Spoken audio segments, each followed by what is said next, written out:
నేను నిజం నా ప్రేమ నిజం ఇది పిచ్చితనం మనకు అన్నా మనసు మాట వినదు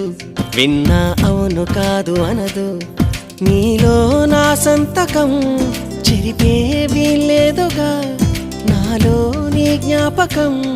కరిగే కల కాదుగా నువ్వు నేను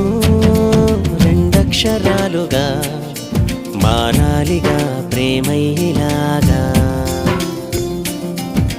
ప్రేమే అయినా ఇకపైన కొత్తగా మన పేరుగా పిలిపించుకోగా